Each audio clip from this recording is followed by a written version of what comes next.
Olá, boa noite a todos, sejam bem-vindos. Você está no canal A Mente Bem Treinada e esta é a aula de número 4 a respeito do Catecismo de Heidelberg, o módulo 1. A última aula também desse módulo. Estamos tratando tanto da abertura, tema do Catecismo, no Dia do Senhor 1, como do Dia do Senhor 2 ao 4, tratando aí sobre a nossa miséria. Então, hoje chegamos ao Dia do Senhor de número 4 e a última parte, última aula dessa parte do Catecismo. Nós somos gratos a Deus por essa oportunidade e dizer que este curso também faz parte do programa de estudos MBT, Mente Bem Treinada. Então, quem está fazendo parte do programa, mesmo que esse curso vai demorar um pouco ainda a entrar na lista do programa, mas já deixe lá quando terminar o vídeo, dizendo que você concluiu o curso ou concluiu cada aula que você concluir, para que você possa, então, ser registrado que você realmente concluiu esse curso, ok? Também lembrando aqui que eu estou usando vários recursos, entre eles o comentário de Zacarias Ursinos, como também um comentário de Otto Telemann. Tá? Nós vamos orar, pedir a bênção do Senhor para mais esta aula. Lembrando que quem está ao vivo pode fazer perguntas, tanto pelo bate-papo da transmissão, e aqueles que estão fazendo parte do grupo do WhatsApp que é relativo a esse curso, também poderão fazer essa pergunta por lá. Oremos então ao Senhor nosso Deus. Pai Celeste bendito, nós te damos graças por mais uma vez podermos ter a oportunidade de estudar a doutrina bíblica, que o Senhor nos dirija, nos dê discernimento, capacidade, compreensão e que nós possamos obter proveito desse estudo, que isso reflita na maneira como nós vivemos e que teu nome seja glorificado, Senhor. Nós oramos em nome de Cristo. Amém. Muito bem. Então, as boas-vindas para a Carla, para o Maurício, para a Cristina e para os demais que estão acompanhando a esta aula. Nós vamos começar lendo as 3 perguntas que compõem o Dia do Senhor de número 4. Pergunta 9. Mas Deus não age injustamente com o homem ao exigir em sua lei aquilo que o homem não consegue cumprir? Resposta: não, pois Deus criou o homem de tal forma que este era capaz de cumprir essa lei. Mas o homem, sob a instigação do diabo, em desobediência deliberada, privou a si mesmo e a todos os seus descendentes desses dons. Pergunta de número 10. Pergunta 10. Deus permitiria que tal desobediência e apostasia ficasse sem castigo? Resposta: certamente que não. Pois tanto o nosso pecado original quanto os nossos pecados presentes o deixam terrivelmente irado. Por isso ele os castigará com justo juízo, agora e eternamente, conforme declarou. Maldito todo aquele que não permanece em todas as coisas escritas no livro da lei para praticá-las. Gálatas capítulo 3, versículo de número 10. E agora a pergunta de número 11. Mas Deus não é também misericordioso? Resposta: Deus é verdadeiramente misericordioso, mas também é justo. A sua justiça requer que o pecado cometido contra a sua suprema majestade seja castigado também com a pena mais severa, quer dizer, com eterno castigo do corpo e da alma. Então, até aí, lemos as 3 perguntas relativas ao Dia do Senhor de número 4. E aqui podemos fazer uma breve revisão. Então, os 3 domingos que tratam sobre nossa miséria são o Dia do Senhor 2, 3 e 4. Já aprendemos no Dia do Senhor 2 a revelação da nossa miséria, como ela é revelada pela lei de Deus. No Dia do Senhor 3 aprendemos a origem da nossa miséria.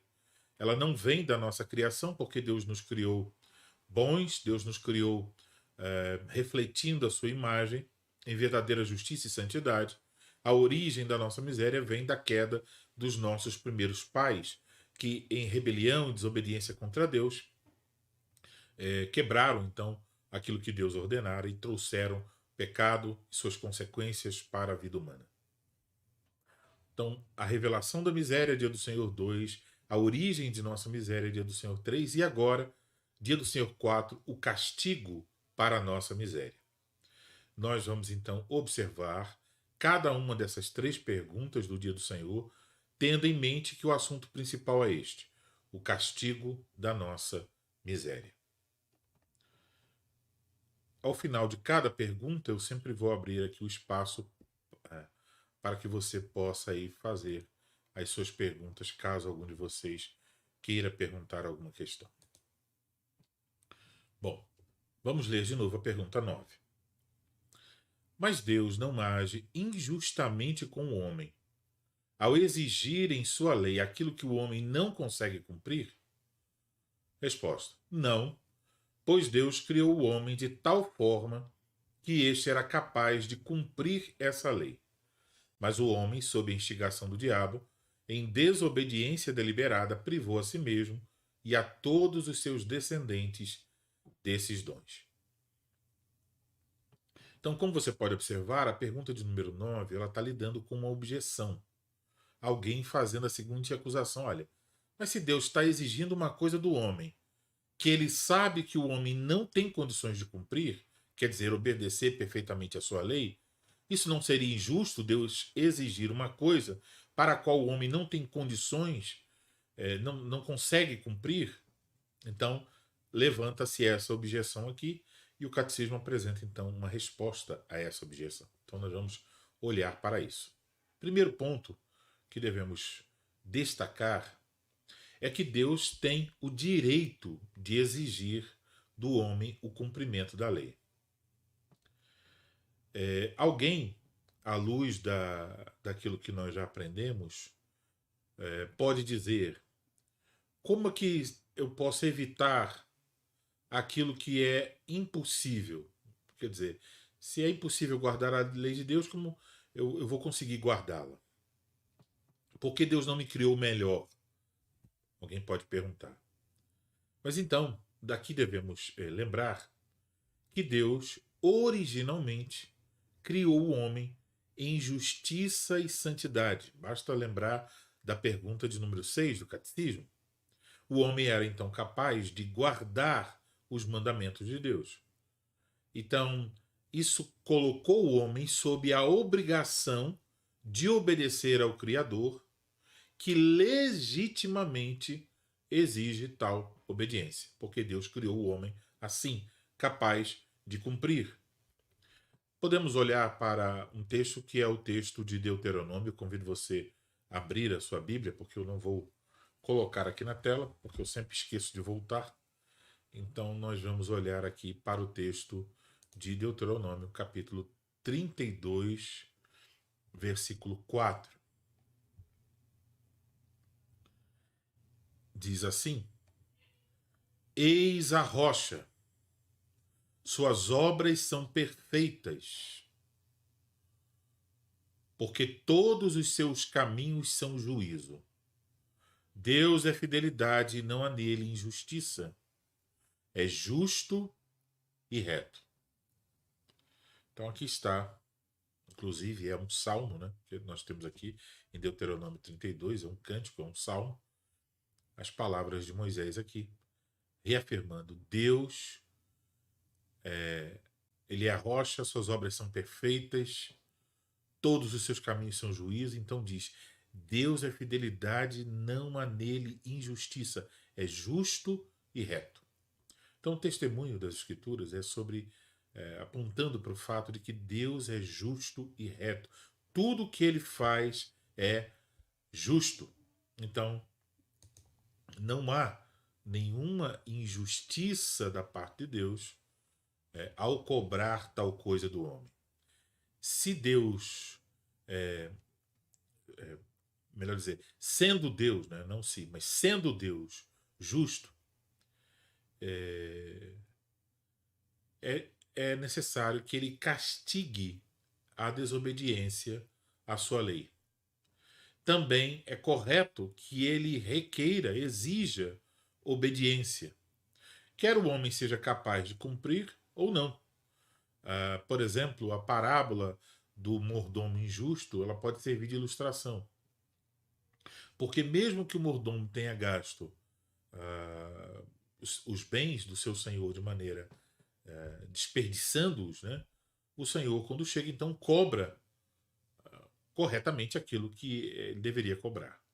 Então, aqui também no caso, Deus originalmente criou o homem com justiça e santidade, e ele tem o direito de cobrar isso do homem, apesar do homem ter jogado tudo isso fora.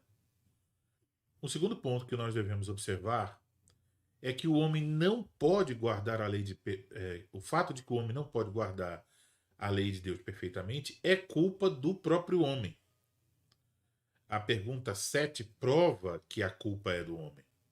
Veja aí em seu catecismo. Então perceba, embora a queda ela tenha ocorrido por instigação do diabo, devemos lembrar que o homem não foi compelido a ceder à tentação e a obedecer ao diabo. Ele era absolutamente livre para resistir àquela tentação, mas ele cedeu e ele não tem nenhuma desculpa para isso. O homem cedeu à instigação do diabo. Então, o texto de 2 Coríntios 11:13 diz assim, 11:3: Mas receio que, assim como a serpente enganou a Eva, com a sua astúcia, assim também seja corrompida a vossa mente e se aparte da simplicidade e pureza devidas a Cristo. Então, nossos primeiros pais foram enganados pela astúcia da serpente. Eles eram absolutamente livres, não foram forçados a nada, não foram compelidos. Satanás não colocou uma espada na garganta dos nossos primeiros pais, mas os enganou. E eles caíram nesse engano da serpente. Então, não houve a instigação, mas eles não foram compelidos a isso. A desobediência dos nossos primeiros pais, ela foi então uma desobediência deliberada. A ordem que Deus lhes havia dado, ela não era uma ordem difícil de cumprir, estando o homem naquela condição em que ele estava. Então eles não foram levados à transgressão por necessidade, nem porque eles foram forçados. Eles podiam comer de todas as árvores do jardim. Então o diabo não tinha nenhum poder sobre eles, nenhuma maneira de controlá-los. Deus havia também concedido a eles muitas bênçãos, muitos dons. Eles estavam em grande vantagem, mas mesmo assim cederam à proposta enganadora da serpente.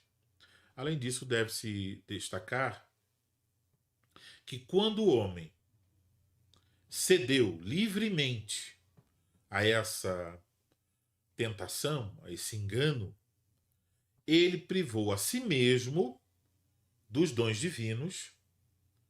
Isso quer dizer que ele perdeu os poderes, a capacidade pelos quais ele poderia ter prestado obediência completa e através dos quais a sua posteridade seria capaz de fazer o mesmo. Ele perdeu essa condição, essa capacidade.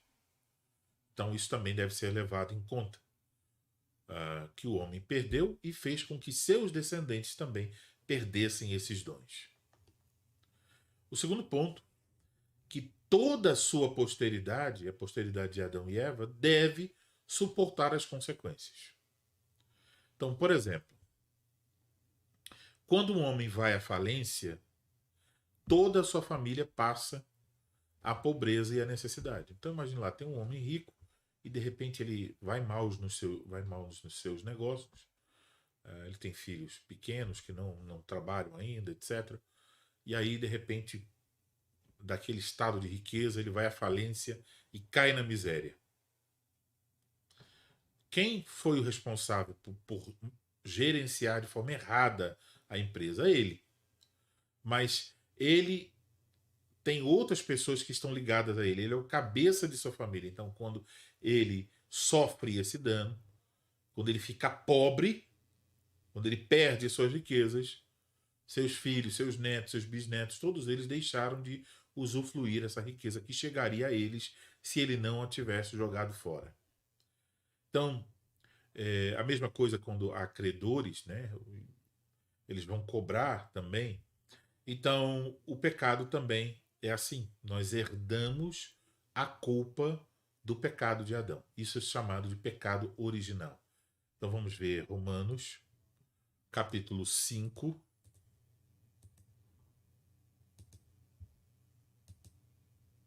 Romanos, capítulo 5, versículo de número 19. Porque, Romanos 5,19. Porque, como pela desobediência de um só homem, muitos se tornaram pecadores, assim também, por meio da obediência de um só, muitos se tornarão justos. Então veja aí. A desobediência de um só fez com que muitos se tornassem pecadores. Se você negar isso, que o pecado de Adão tornou você um pecador, tornou você culpado diante de Deus, se você nega isso, você tem que negar a outra parte desse versículo. Assim também, por meio da obediência de um só, Jesus Cristo, muitos se tornarão justos. Ou seja, se você nega que Adão era nosso representante e que por ser nosso representante nós recebemos a culpa, nos tornamos culpados do pecado de Adão, também você terá que negar que Jesus é nosso representante e por causa da justiça que ele conquistou, nós também somos justificados. Então, negando uma coisa, tem que negar a outra também. Não tem como receber isso aqui pela metade, tá? Então, o fato é que a Bíblia realmente ensina que nós herdamos não só uma natureza corrupta, mas nós herdamos a culpa do pecado de Adão no Éden. Basta ler Romanos 5 com bastante atenção, inclusive aqui no canal, no Vamos Ler a Bíblia, eu passei lá pelo capítulo 5 de Romanos e você vai ver alguma explicação, não teológica, mas mais baseada ali no texto, que pode ser útil para quem quer saber mais sobre esse assunto à luz de Romanos, capítulo de número 5. Em terceiro lugar, nós devemos entender que a demanda de Deus, esta exigência, ela visa levar o homem ao conhecimento da sua miséria. Então, o que Deus requer do homem para que ele cumpra a lei? Sabendo que o homem não tem condições de cumpri-la. Então, Deus sabe disso. Deus sabe da condição atual do homem, da sua incapacidade de guardar a lei perfeitamente. Mas ele insiste nisso por causa da sua santidade, da sua imutabilidade, ele não muda, mas também para levar o homem ao reconhecimento dos seus pecados e ele tornar-se então consciente da sua dívida, da sua deficiência espiritual, da sua miséria, de como ele precisa de Cristo. Então, o texto de 1 Coríntios, capítulo de número 15, versículo 56, diz: o aguilhão da morte é o pecado, e a força do pecado é a lei. E depois Romanos 3, 20 diz: visto que ninguém será justificado diante dele por obras da lei, em razão de que pela lei vem o pleno conhecimento do pecado. Então Deus requer que cumpramos a lei, para que a lei revele que nós somos incapazes, e aí então ela nos mostrando o pecado, nós devemos correr para Cristo e buscar a graça de Deus. Então por isso Deus continua exigindo de nós o cumprimento da sua lei, apesar de não sermos capazes, para que então nós possamos perceber a própria condição e buscar arrependidos a graça de Deus. Isso é a finalidade porque ele exige, como está tratando aqui a pergunta de número 9. E então chegamos aqui ao final desse tratamento da pergunta de número 9. Vou ver aqui se há alguma dúvida. Por enquanto nenhuma. Se tiver, é só deixar aí nos comentários, tá bom? Então, vamos seguir para a pergunta de número 10. Deus permitiria que tal desobediência e apostasia ficassem sem castigo? Resposta: certamente que não, porque tanto o nosso pecado original quanto os nossos pecados presentes o deixam terrivelmente irado. Por isso, ele os castigará com justo juízo, agora e eternamente, conforme declarou: maldito todo aquele que não permanece em todas as coisas escritas no livro da lei para praticá-las. Gálatas capítulo 3, versículo 10. Muito bem. Então aqui nós devemos falar sobre a ira de Deus contra o pecado. O pecado e a sua culpa, como já observamos, são a primeira parte da nossa miséria. O pecado em si já é a miséria, e a culpa pelo pecado também é a nossa miséria. Mas tem uma segunda parte dessa miséria. É o castigo, a punição pelo pecado é ainda uma parte dessa miséria. Então nós devemos ter ciência disso. Também devemos saber que a ira de Deus não é uma agitação violenta da mente, ou uma paixão como a ira do homem que surge na sua carne pecaminosa. Então, quando nós ficamos irados, geralmente é porque nos irritamos com alguma coisa, não concordamos com algo, então ali estamos irados contra alguma coisa e é um roubo, né? É assim, é uma, uma agitação violenta dentro de nós que nos faz agir ou falar de determinada maneira e é uma ira pecaminosa. Nem toda ira é pecaminosa, mas a nossa geralmente é, porque nós ficamos irados quando, por exemplo, alguém nos faz mal, quando alguém nos trata mal, quando tem algum problema. Então nós ficamos ali irados, batemos porta, há pessoas que vão jogar coisas no chão, vão falar mais alto. Então diversas coisas são sinais aí da nossa ira. A nossa ira geralmente é pecaminosa. Mas a ira em si não é pecaminosa. E a ira de Deus, obviamente, não é pecaminosa. Então, Tiago, capítulo de número 1, versículo de número 20, diz: porque a ira do homem não produz a justiça de Deus. Então, quando nós nos iramos, tentamos fazer as coisas do nosso modo, isso não vai produzir a justiça de Deus. Quer dizer, não vamos ver a justiça de Deus ali sendo executada naquela situação, porque nós mesmos estamos agindo ali como não deveríamos. Porém, então a nossa justiça não produz, a nossa ira não produz a justiça de Deus, mas a ira de Deus é proveniente da sua justiça. Então não é uma ira pecaminosa, mas é uma ira santa. Essa é a ideia que a Escritura nos ensina. Então a ira de Deus, que nós vamos encontrar tanto no Antigo quanto no Novo Testamento, apresentado em várias passagens, é, antes de tudo, a expressão da santa vontade de Deus, segundo a qual ele odeia e pune tudo que se opõe à sua santidade. Então, a ira de Deus é a vontade dele se opondo a tudo aquilo que se opõe à sua santidade. Então, a ira dele pune a quem se opõe à sua santidade. Tendo ele o ser o único que é perfeito, o supremo bem, ele deve amar o supremo bem, que no caso é amar a si mesmo. E a justiça dele faz com que, quando há alguém lutando, né, se opondo à sua santidade, que então ele age, a sua ira é essa reação em santidade contra quem está atacando sua santidade.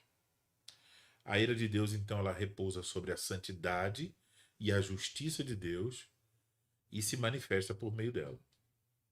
Então, por causa da sua santidade, Deus odeia, ou seja, ele não tem prazer na maldade. Vamos ler o Salmo 5, versículos 4 e 5.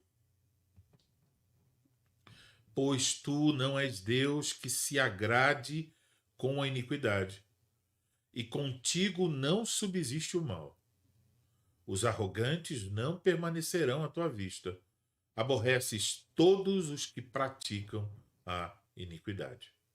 Então, Deus é santo e ele não se agrada da iniquidade e ele aborrece todos os que praticam a iniquidade.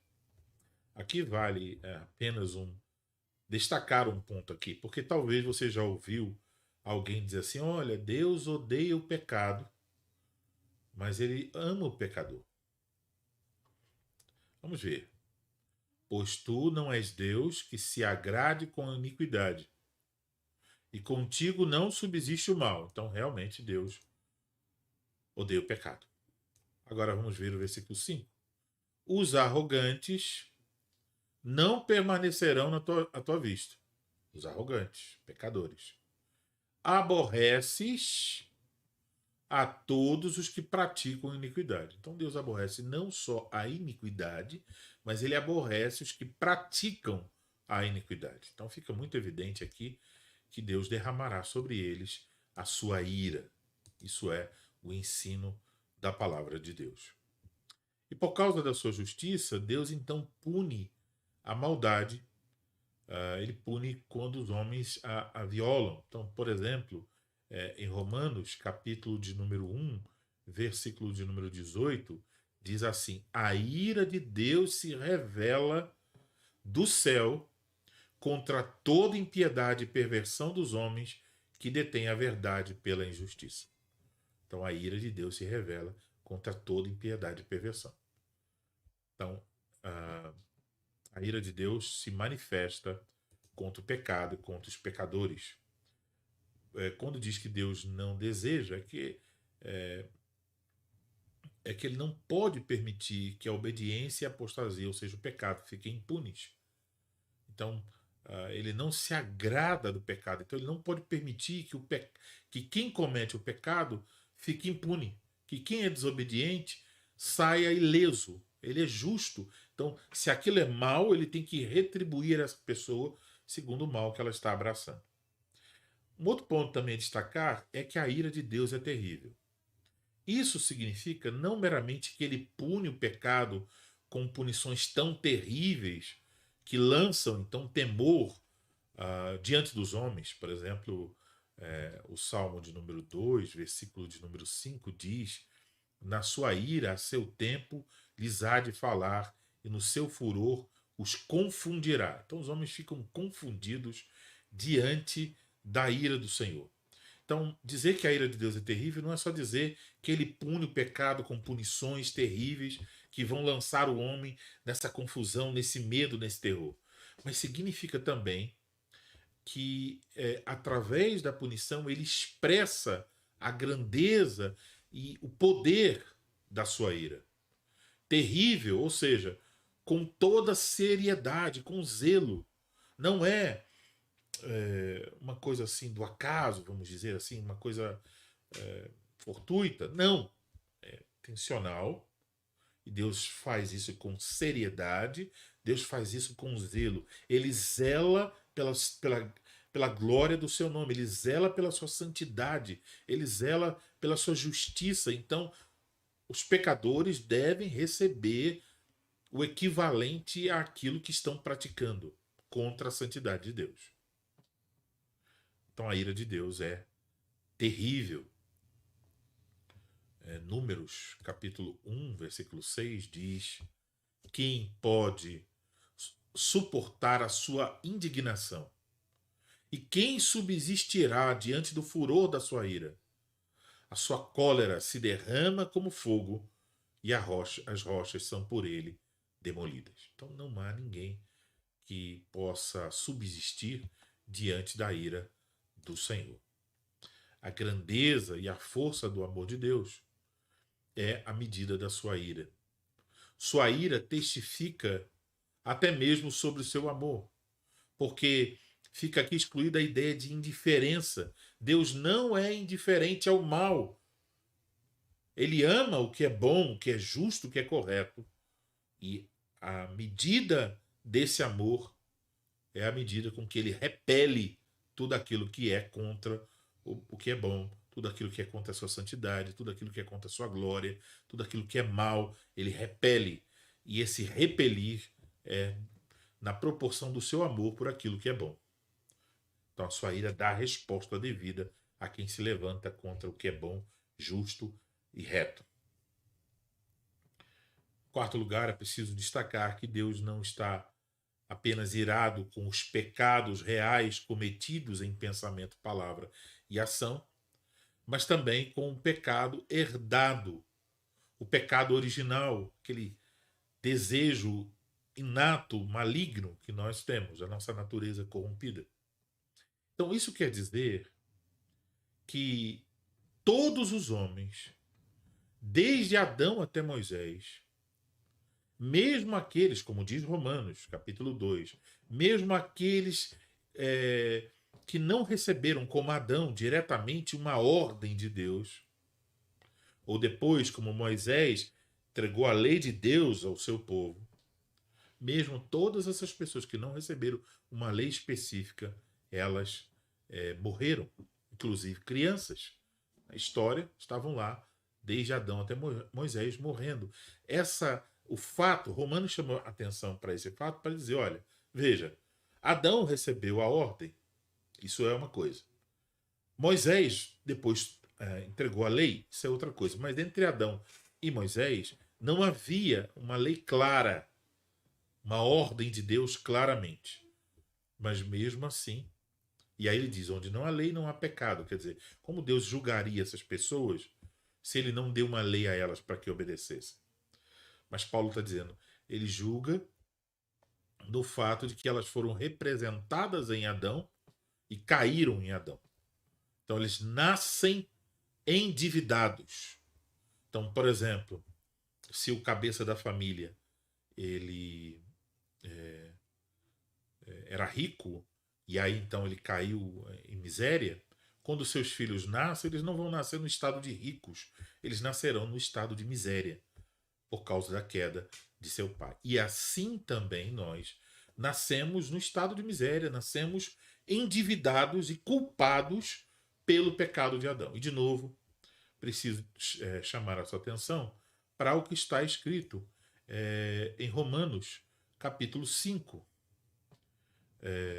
Se você negar isso, que Adão era nosso representante, nos tornamos culpados do pecado de Adão. Quando ele caiu, nós caímos também. Quando ele mereceu a morte, nós merecemos com ele. Então, se você negar isso, você terá que negar também toda a doutrina da justificação pela fé que se fundamenta no fato de que Adão era cabeça e Cristo também é nosso cabeça. Adão era representante e Cristo também é nosso representante. Então, todos os homens, desde Adão até Moisés, aos quais não havia sido dada uma lei especialmente revelada, assim mesmo eles pecaram e eles morreram. Essa passagem ela é, portanto, aplicada a crianças que ainda não pecaram conscientemente. Então, um pequeno bebê, ele não, obviamente, ele não pecou conscientemente, ele não tem a capacidade desenvolvida, o intelecto, etc., para fazer nem as condições físicas para fazer isso aí.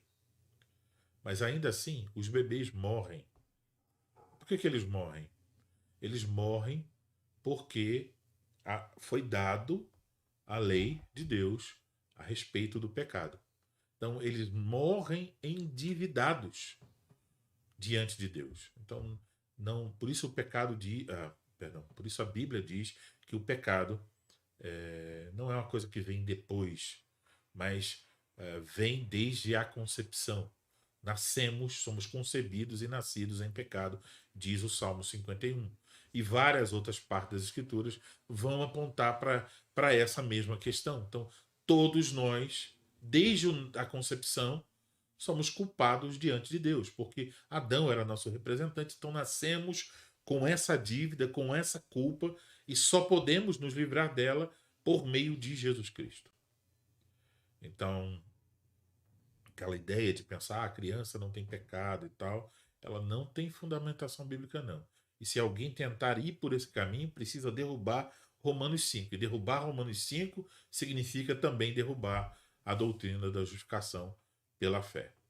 Então nós temos uma culpa herdada em Adão.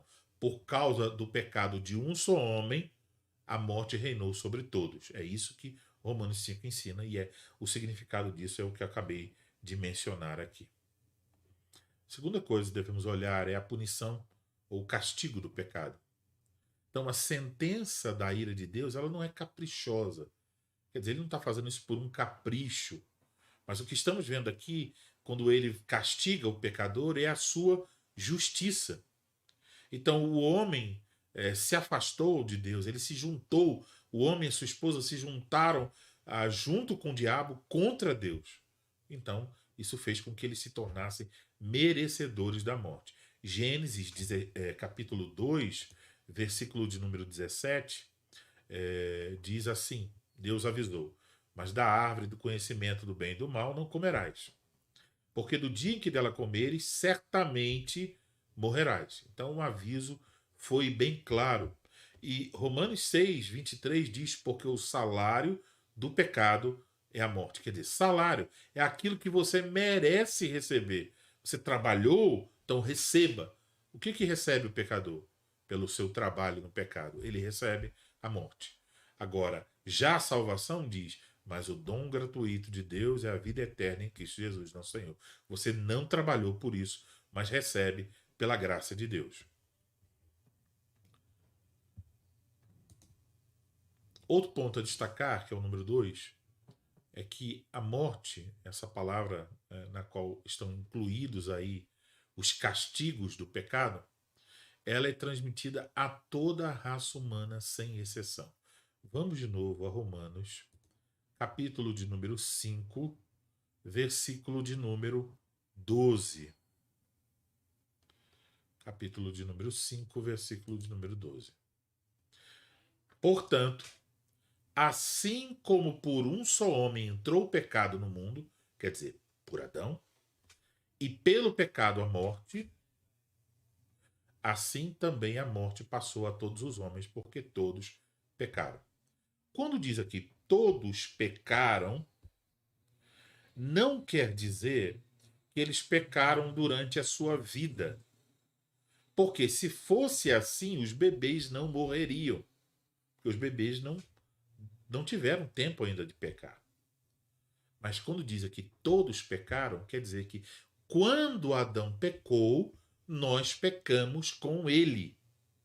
Então, quando diz todos pecaram, não é o pecado que nós cometemos agora. É o pecado de Adão. Ele pecou e nós éramos representados por ele, pecamos com ele. Então é como, por exemplo, o presidente, se o presidente assume uma dívida, a nação inteira fica endividada. Ele é o representante. Então, quando Adão, nosso representante, pecou, nós pecamos com ele.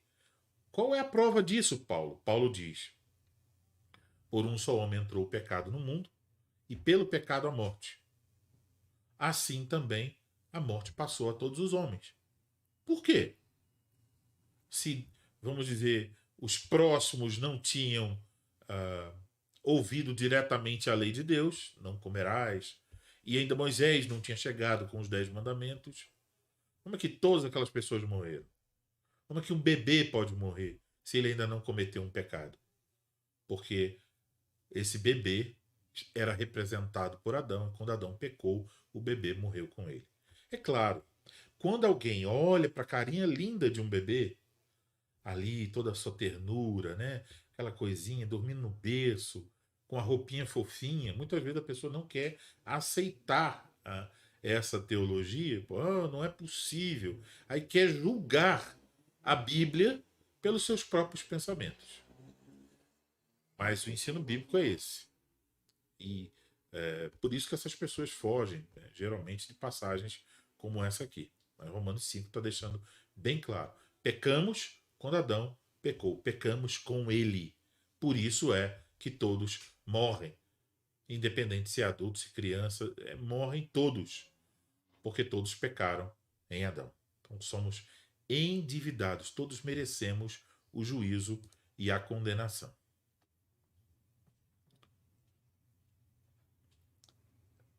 Número 3 aí, nós devemos distinguir na punição do pecado uma morte tríplice. Primeiro tem a punição temporal. Ela envolve tanto a morte corporal quanto a morte espiritual. E depois tem a punição eterna, que envolve a morte eterna. Então nós temos aí a morte corporal, a morte espiritual, as duas são temporais. E temos a morte eterna, que é uma punição, então, eterna. Vamos falar brevemente sobre cada uma desses 3 aspectos aqui da morte que envolve a punição do pecado. Quando Deus disse, no dia em que dela comeres, certamente morrerás, esse morrerás aí inclui 3 coisas. Primeiro, inclui que um dia Adão e Eva e todos os seus descendentes haveriam de morrer. Então, inclui a morte corporal, ela é trazida à existência. E, obviamente, isso inclui aí, isso inclui aí a doença, a miséria, a carência do corpo e a dissolução final do corpo, né? O corpo, o modo como quando alguém está doente e aí a gente vê aquela pessoa fraca ali sendo consumida pela doença, por exemplo, pelo câncer. Quando nós olhamos para uma pessoa que já morreu e ali perde, né, a vida, o corpo já fica alguma coisa meio que estranha, vamos dizer assim. E depois, se você deixa ali, vai apodrecendo e se desfazendo, quer dizer, tudo isso aí implica nessa miséria que é consequência do pecado. Tá? Então, por exemplo, o texto de Salmo 90, versículo 7, diz: Pois somos consumidos pela tua ira e pelo teu furor conturbados. Salmo 90 vai mostrar a morte, a mortalidade humana, como uma consequência do pecado. Então, isso é a morte corporal. Segundo, a morte espiritual. A morte espiritual é o estado de separação do homem, o homem natural, do Deus vivo. Isso envolve tudo que está relacionado a Deus. Então, por exemplo, nessa morte espiritual, a razão do homem ela fica obscurecida e ele se torna incapaz de conhecer a Deus de maneira correta. Podemos mencionar aqui o texto de Efésios 4,18, quando diz: obscurecidos de entendimento, alheios à vida de Deus por causa da ignorância em que vivem, pela dureza de coração. Podemos mencionar também 1 Coríntios 2,14. Ora, o homem natural não aceita as coisas do Espírito de Deus, porque eles são loucura, e não pode entendê-las, porque elas se discernem espiritualmente. Então, se o homem natural, quer dizer, o homem sem Cristo, o homem que não foi alcançado pela graça de Deus, se o homem natural não aceita e nem pode entender as coisas espirituais, das quais se requer que se discirna, se tenha discernimento espiritual, e ele não tem, então como ele pode entender o Evangelho? Como ele pode entender a pregação? A resposta é: ele não pode. Ele só pode chegar a entender se Deus operar no coração do pecador um milagre da sua graça. A menos que isso aconteça, pode pregar 1000 vezes. O apóstolo Paulo pode aparecer e ensinar. Cristo pode descer do céu e falar a ele a verdade e ele ainda não crerá. Então, o homem natural não é capaz de compreender as coisas espirituais. Colossenses capítulo 1, versículo 21 diz: E a vós outros, também que outrora eres estranhos e inimigos no entendimento, quer dizer, mente obscurecida, em trevas, inimigos do entendimento pelas vossas obras malignas. Então, qual é a condição do homem sem Deus? A mente dele está em trevas, ele está, no seu entendimento, ele é inimigo de Deus, do Evangelho e de todas as coisas de Deus. Ele é capaz de aceitar, ele é incapaz de aceitar, incapaz de compreender. Então, essa é a situação do homem sem Cristo. Mas, além disso, também o seu livre-arbítrio está perdido. E o homem é um servo do pecado. Então, algumas passagens deixam isso claro. Por exemplo, João 8:34. Replicou-lhe Jesus: em verdade vos digo, todo o que comete pecado é escravo do pecado. Então, como é que o escravo pode... Se ele é escravo do pecado, como é que o homem pode, sendo escravo do pecado, dizer: bom, agora eu não vou pecar mais. A partir de agora não pecarei mais. A partir de agora vou fazer a vontade do Senhor. Não tem como. Ele é escravo do pecado. Efésios capítulo 2, versículos 3 e 5 diz: entre os quais também todos nós andamos outrora, segundo as inclinações da nossa carne, fazendo a vontade da carne e dos pensamentos, e éramos por natureza filhos da ira, como também os demais. E estando nós mortos em nossos delitos, nos deu vida juntamente com Cristo. Pela graça sois salvos. Por que pela graça sois salvos? Porque quando o apóstolo descreve a situação da miséria humana, não há nenhum jeito do pecador salvar a si mesmo ou ir em direção à salvação pela sua própria força. Agora, essa morte espiritual também significa que o homem não tem paz no seu coração. A paz já foi embora. Então, por exemplo, Isaías 48:22 diz: para os perversos, todavia, não há paz, diz o Senhor.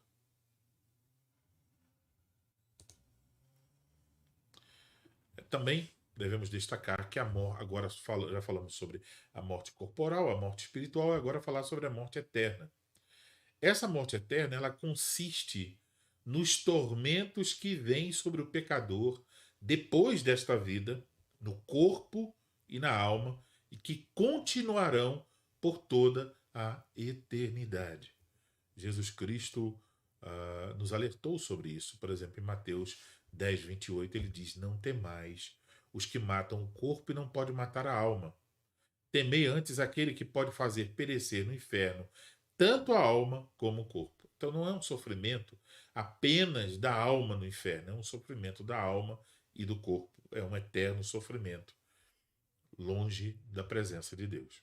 Agora, que essa morte eterna e esses tormentos envolvidos na morte eterna são exatamente?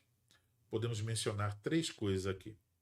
Primeiro é o banimento da presença de Deus. Esse é o primeiro tormento. O homem é banido da presença de Deus. Então, por exemplo, Mateus, capítulo de número 25, versículo 48, diz: então o rei dirá também aos que estiverem à sua esquerda: apartai-vos de mim, malditos, para o fogo do inferno preparado para o diabo e seus anjos. Então, são banidos da presença do Senhor. Mas também significa, também se refere às censuras contínuas da consciência. Então, quando diz: onde não lhes morre o verme, nem o fogo se apaga. Isso traz a ideia desse sofrimento contínuo, a consciência ali ardendo constantemente. Então, os homens estarão sujeitos a isso. A consciência lhes acusando por toda a eternidade. E isso também envolve o estado de desespero para que esta condição não... eles vão estar eternamente desesperados, desejando o fim disso tudo, mas não chegará o fim. Então, diz assim, Apocalipse 14:11: a fumaça do seu tormento sobe pelos séculos dos séculos, e não tem descanso algum, nem de dia nem de noite. os adoradores da besta e da sua imagem, e quem quer que receba a marca do seu nome. Então, o tormento será um tormento pelos séculos dos séculos. Então, falamos aí sobre o castigo do pecado. Agora, vamos falar sobre a lei penal. Então, o Senhor Deus nos diz na sua palavra em Gálatas, capítulo 3, versículo 10: Maldito todo aquele que não permanece em todas as coisas que estão escritas no livro da lei para as cumprir. Então, isso é a lei de Deus, é o que ele diz. Quem não cumpre recebe a maldição. Essa maldição aqui significa ser excluído da graça de Deus e entregue à destruição. Todo aquele que não cumpre o que Deus ordenou vai receber a justa punição. E essa punição é uma punição certa, garantida. Então, em várias passagens, lemos sobre isso. Por exemplo, Gálatas 6,7: Não vos enganeis. De Deus não se zomba, pois aquilo que o homem semear, isso também ceifará. Devemos lembrar disso quando estamos vendo tantas pessoas, os ímpios, né, com tanta soberba, se levantarem contra o Senhor, contra a sua palavra.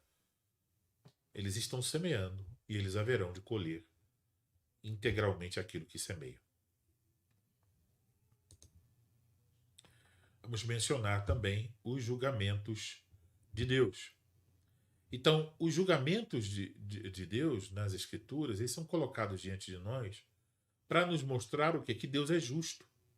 Eles nos ensinam sobre a justiça punitiva de Deus, quer dizer, a justiça através da qual ele pune aqueles que se levantam contra a sua santidade.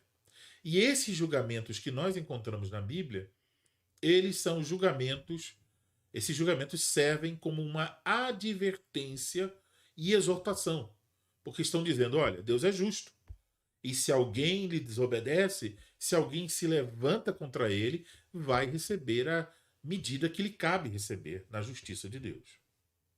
Então, olhando para a Bíblia, nós vamos encontrar julgamentos divinos contra uma pessoa ou várias pessoas. Por exemplo, podemos mencionar aqui o julgamento de Deus contra Adão e Eva, no Jardim do Éden. Depois, o julgamento de Deus contra Caim, o primeiro assassino. Depois, também, o julgamento de Deus contra os israelitas no deserto. O julgamento de Deus contra a rebelião de Corá. O julgamento de Deus contra Acã. O julgamento de Deus contra Saul, contra Acabe e Jezabel, o julgamento de Deus contra Judas, o traidor, e o julgamento de Deus contra Ananias e Safira, que mentiram ao Espírito Santo. Eles morreram. Poderíamos mencionar aqui 1 Coríntios 11, quando fala sobre pessoas participando da ceia, e Paulo diz, há entre vós muitos fracos, muitos doentes e muitos que dormem. Quer dizer, que morreram ou parte do julgamento de Deus por estarem participando da ceia do Senhor de maneira indigna. Agora, esses julgamentos que nós encontramos na Bíblia, eles são um aviso, eles são um tipo do julgamento final. Então, podemos mencionar aqui o próprio dilúvio é um anúncio, um alerta sobre esse julgamento final. O juízo de Deus que caiu sobre Sodoma e Gomorra também é um aviso sobre o julgamento final. O juízo de Deus sobre Faraó e sobre os egípcios, e o juízo de Deus sobre Jerusalém, conforme se lê em Mateus 24. Então são partes aí indicativos. Cada julgamento que nós encontramos na Bíblia está apontando para o julgamento final, no qual Deus julgará todas as coisas. Chegamos então.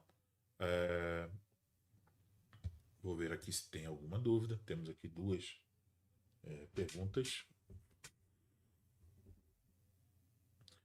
Na Igreja Católica Apostólica Romana existem tipos de pecado. No meio reformado existe alguma divisão assim? Existem pecados mais graves que outros? Haverão castigos diferentes? Então, não nos referimos a pecados por tamanhos de pecados, né? Níveis diferentes de pecados. Aos olhos de Deus, o menor dos pecados que nós possamos imaginar é uma afronta enorme por causa de quem Deus é, de toda a sua santidade, sua glória, de suas perfeições. Então, o menor dos pecados é algo terrível e já merece, então, a condenação eterna. O que nós encontramos, então, não é uma distinção entre os pecados em termos de punição, mas encontramos na Bíblia um aviso sobre a quem mais é dado, mais lhe será cobrado. Então parece que sim, me parece que haverá uma diferença nessas questões de castigo à luz do conhecimento que a pessoa tinha a respeito do Evangelho, da palavra de Deus. Então, quem sabe mais, mais lhe será cobrado. Mas a respeito do pecado, a Bíblia não faz essa distinção entre pecados grandes, pecados menores, como fazem lá os católicos romanos. Porém, devemos também reconhecer, por outro lado, que os efeitos, as consequências são diferentes, né? Então,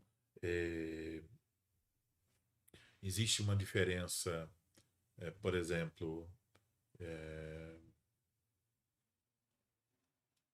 em termos humanos, eu estou falando, né? Então, por exemplo, vamos dar uma olhada aqui em Mateus capítulo 5. Abra sua Bíblia em Mateus capítulo 5.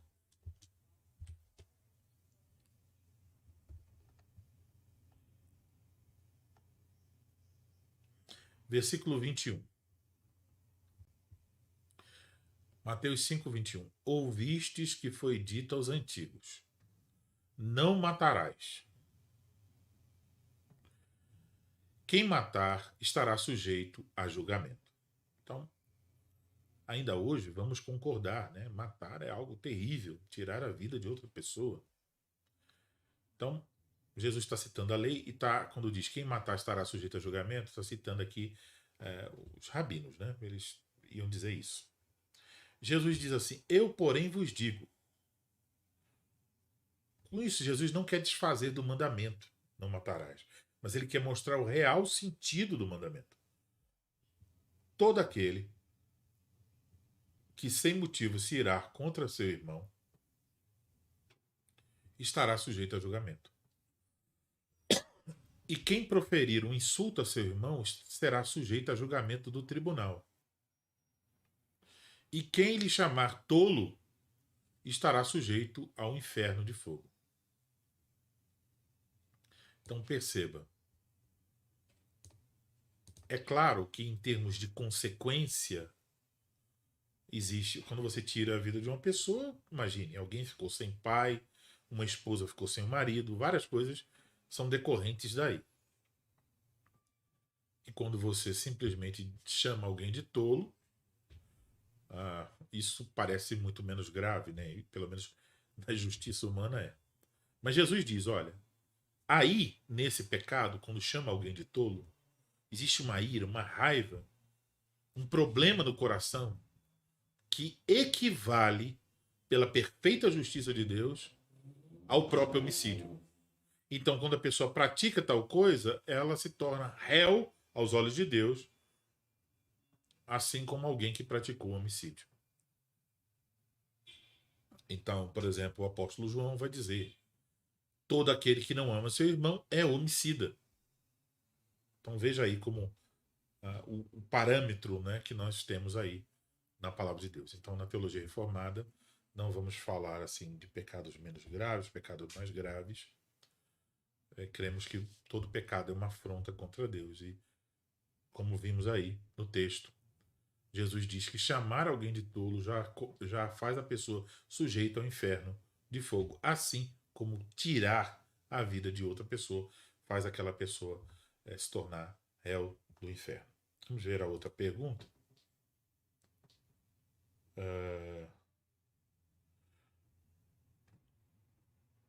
Pastor, o senhor acha que um filho de Deus pode fazer uso de obras de terror, como as obras de Edgar Allan Poe, pessoalmente vejo como pecado, mas há quem discorde.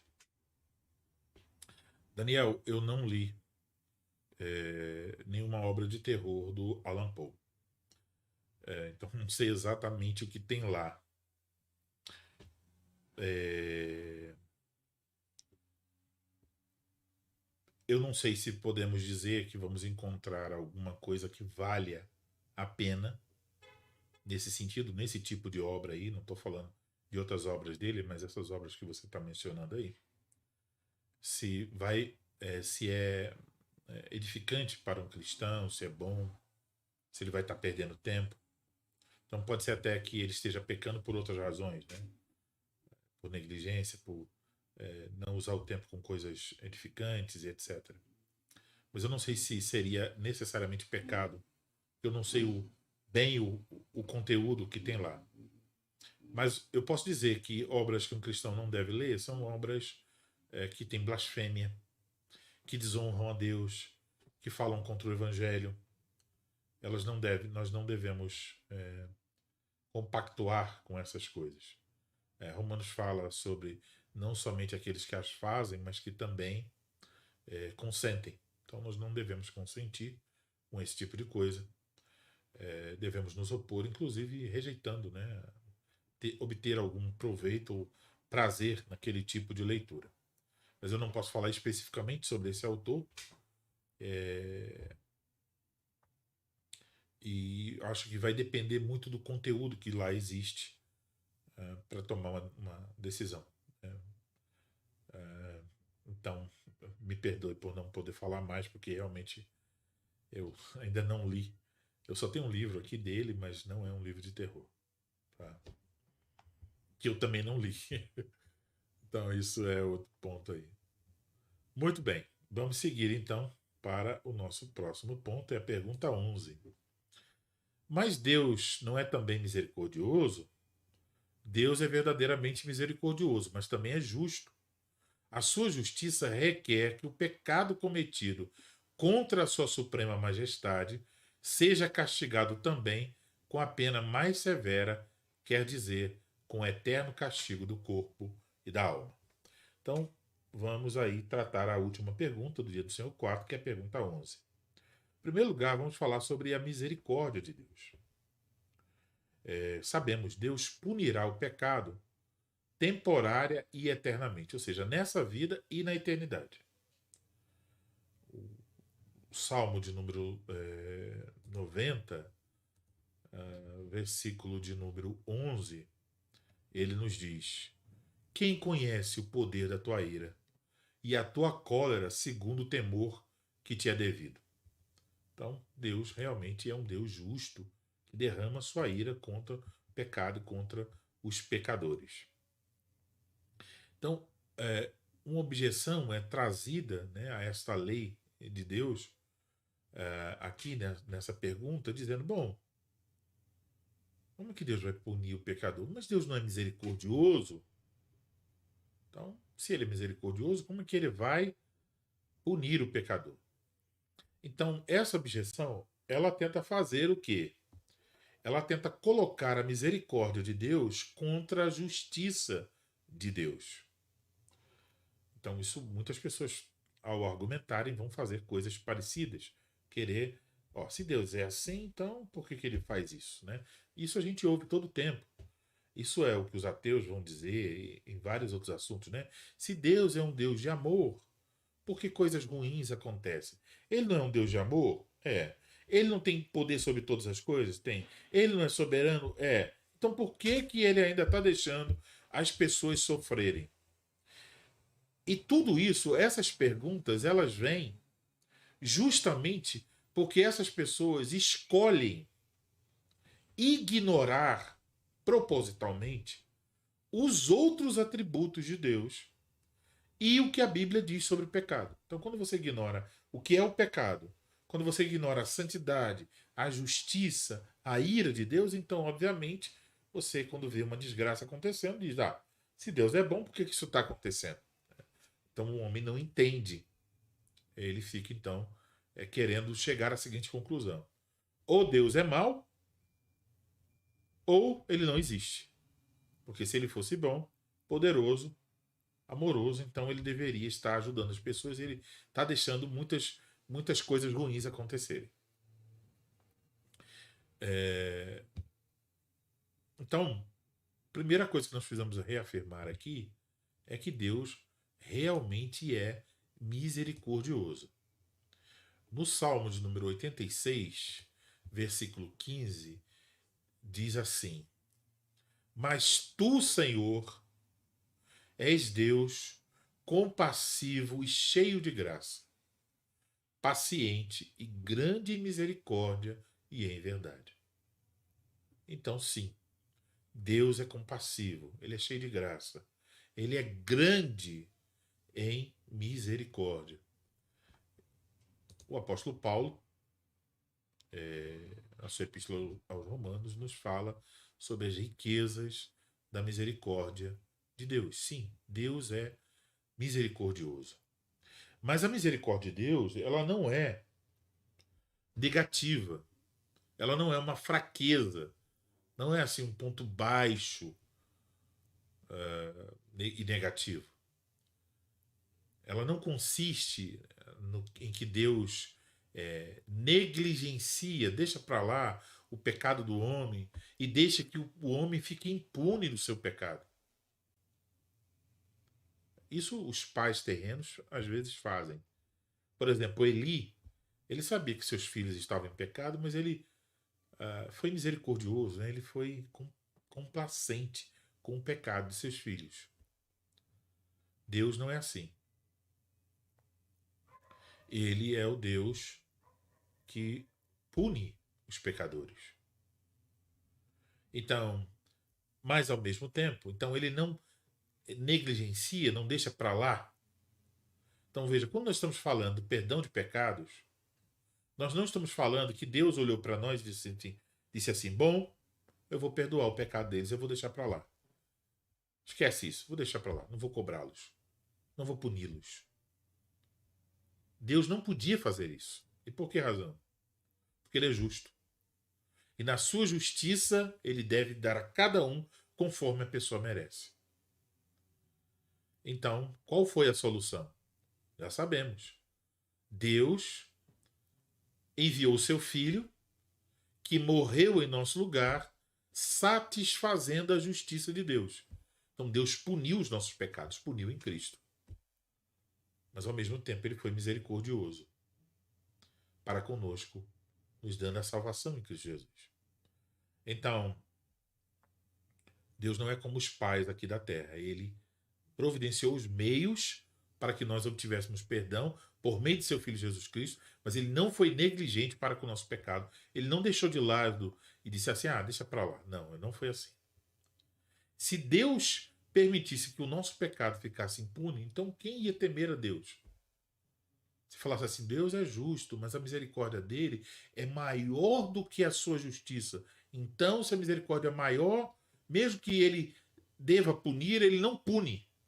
Se isso fosse dito, quem temeria o Senhor? Não haveria, os homens não temeriam a Deus, eles iriam viver sem temor diante de Deus. Mas a justiça de Deus impõe, faz com que o homem trema diante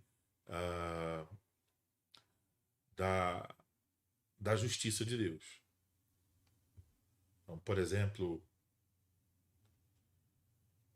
podemos mencionar aqui aquele texto que eu já falei, Gálatas 6,7. Não vos enganeis. De Deus não se zomba, pois aquilo que o homem semear, isso também ceifará. Então, Deus não permite que o pecado fique impune.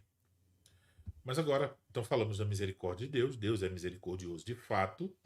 Mas também devemos tocar agora na justiça de Deus. A justiça, assim como a misericórdia, é um atributo essencial de Deus. Ou seja, pertence à maneira, pertence assim, integralmente ao ser de Deus. É parte dele. Sem isso ele não seria Deus. Então, assim como a justiça está lá como atributo essencial, também a misericórdia. E as duas coisas andam juntas. Então, A confissão belga diz que Deus é um ser espiritual e simples. O que quer dizer isso? Que Deus não é um ser composto. Ele não tem vários compartimentos, divisões. Não é que ele tem uma parte aqui para misericórdia e outra parte ali para justiça. Não é que ele é mais misericordioso do que ele é justo. Não. Ele não é complexo assim. Ele é simples. Ele é inteiramente justiça e inteiramente misericordioso. Misericórdia. Não há nada a mais nem a menos. Tanto de justiça, tanto de misericórdia. Plenamente justo, plenamente misericordioso. E essas coisas andam lado a lado perfeitamente. Isso é a beleza da sua santidade. O fato de que todos os atributos estão andando lado a lado, se beijando, como diz o Salmo 85. Então, um atributo não exclui o outro. Os atributos agem ah, em conjunto. Isso é claramente ensinado na palavra de Deus. Os atributos estão agindo. Então veja, o Salmo 11, versículo 2, não, versículo 7. Porque o Senhor é justo, ele ama a justiça, os retos lhe contemplarão a face. Versículo 2 Timóteo 2,13. Se somos infiéis, ele permanece fiel, pois de maneira nenhuma pode negar-se a si mesmo. Então Deus não pode negar-se a si mesmo. Se nós formos infiéis, ele permanece fiel. Se nós formos injustos, ele permanece justo, pois ele não pode negar-se a si mesmo. Então, fica evidente aí que Deus realmente age com justiça e misericórdia. Agostinho disse o seguinte: nem quando Deus ameaça, nem quando ele promete, ele desaponta ninguém. Por quê? Porque ele é perfeitamente pleno em tudo, tanto quando ele ameaça quanto ele promete. No caso aí, promete a salvação. Então, a palavra do Senhor ela é justa, todas as suas obras são verdade. Então, de fato, o Senhor é justo e misericordioso. Alguém pode fazer a objeção de que é muito severo e difícil que o pecado, que é apenas temporal, seja então exigido por Deus, não apenas um castigo temporal para o pecado, mas também um castigo eterno. É como se dissesse assim: o pecado é uma coisa tão pequenininha e o homem vai ter que sofrer eternamente por causa do pecado. Aqui devemos saber que a punição, a transgressão, não é um aspecto da questão, mas também tem a relação das pessoas envolvidas. Então, o pecado foi cometido pelo homem que é destinado à eternidade contra o Deus eterno. Então, a eternidade está aí, no pano de fundo da transgressão dos nossos primeiros pais. Então, o pecado é uma rebelião contra Deus, uma traição contra o Rei dos Reis. Então, perceba, por exemplo, se houver num reino um súdito que trair o copeiro do rei, isso tem uma consequência. Mas se ele trair o próprio rei, a consequência é diferente. Porque está envolvido aí não só a punição pelo pecado de traição, mas está envolvido aí quem é que foi traído. Então, quando estamos falando do pecado, não é só a desobediência, a rebelião, mas contra quem é a desobediência, contra quem é a rebelião. E isso faz então com que todo pecado mereça a condenação eterna. O pecado, então, não é um assunto pequeno. Todo pecado é, de fato, uma alta traição diante de Deus. E aí, reforçando aqui, não há diferença entre pecados grandes e pequenos. Porque todo pecado é um ato de oposição à vontade daquele que é a mais alta majestade, o Senhor Deus. Então, por meio da severa punição que Deus impôs ao pecado, ele executa de acordo com a sua justiça, e o pecado então deve ser punido e sentido em toda a sua profundidade. Quem não obedecer deve sofrer. Isso é a máxima aí.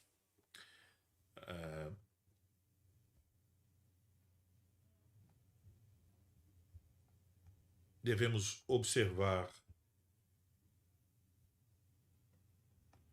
também que, acho que eu deixei com o mesmo nome, mas ali era um outro nome, era a misericórdia e a justiça não se excluem. Aí em cima, é o ponto 3, na verdade. A misericórdia e a justiça não se excluem. Eu copiei e colei para aproveitar e esqueci de mudar. Então, ali em cima, ponto 3, a misericórdia e justiça não se excluem. Então, ambos, justiça e misericórdia, estão unidos em Deus de tal maneira que andam juntas e cada uma se manifesta a seu tempo e a sua maneira. Então, por exemplo, podemos lembrar aqui de Êxodo capítulo 34, versículos 6 e 7, quando Moisés pediu ao Senhor para revelar a sua glória, e passando o Senhor por diante dele, clamou: Senhor, Senhor, Deus compassivo, clemente e longânimo, grande misericórdia e fidelidade, que guarda a misericórdia em 1000 gerações, que perdoa a iniquidade, a transgressão e o pecado, ainda que não inocente o culpado, e visita a iniquidade dos pais nos filhos até a terceira e quarta geração. Veja que esse texto está dizendo o quê? Deus é misericordioso e Deus é justo. É isso que esse texto está claramente ensinando. E Romanos 11, 22 diz: Considerai, pois, a bondade e a severidade de Deus. Para com os que caíram, severidade. Para contigo, a bondade de Deus, se nele permaneceres, de outra sorte também tu serás cortado. Aqui está falando entre gentios e judeus, então está se dirigindo aos gentios. Alguns exemplos da Escritura a respeito da justiça e da misericórdia não se excluírem. Por exemplo, no dilúvio de Noé. Então, por um lado, vemos o juízo de Deus sobre quase toda a humanidade, mas também vemos a misericórdia de Deus em salvar Noé. Noé encontrou o favor do Senhor e o Senhor salvou Noé e sua família. Podemos ver também a misericórdia em meio ao juízo no caso de Sodoma e Gomorra, quando Ló foi retirado lá com sua família. Então todos os habitantes foram condenados, mas a misericórdia de Deus alcançou Ló e sua família.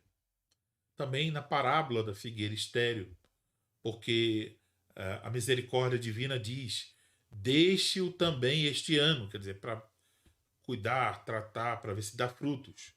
Mas depois, quando ela não produziu frutos, a justiça de Deus diz: depois disso, você deve cortá-la. Então, misericórdia e justiça andam juntas. Vamos para um ponto de lidar com algumas objeções. Observamos então que a lei ela revela a santa vontade de Deus e que a transgressão ela é seguida pelo castigo mais severo, e a lei não tem a função, quando alguém transgride a lei, merece o castigo, e ela não tem a função de livrar o homem da sua miséria. A missão da lei é despertar, iluminar a consciência para que o homem conheça profundamente a sua miséria, e aí o homem tem o desejo de libertação. O catecismo aqui, nessa primeira parte que estamos encerrando hoje, ele visa despertar a consciência da miséria, do pecado, com a sua culpa, com a sua punição, e mostrar ao homem, aqui já, a necessidade de redenção do pecado e despertar então no homem esse anseio pela libertação. O catecismo nos apresenta o pecado, a miséria, para que nós rapidamente queiramos correr para Cristo. Então note, por isso são poucos domingos tratando deste assunto, porque são, por assim dizer, 3 tiros certeiros: a revelação da nossa miséria, a origem da nossa miséria e a punição, o castigo da nossa miséria. O catecismo apresenta esses 3 tópicos para que nós olhemos rapidamente para Cristo, que nos será anunciado já a partir do dia do Senhor de número 5.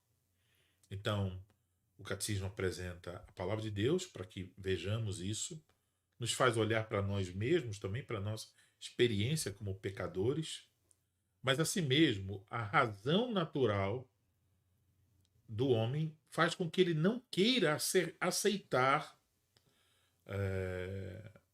o pecado, a convicção do pecado. E aí, obviamente, o homem oferece objeções. Se você apresentar essas doutrinas aqui, as objeções vão aparecer. E elas vão ser objeções que o catecismo já está tratando. Observe o seguinte: as objeções apresentadas são as seguintes.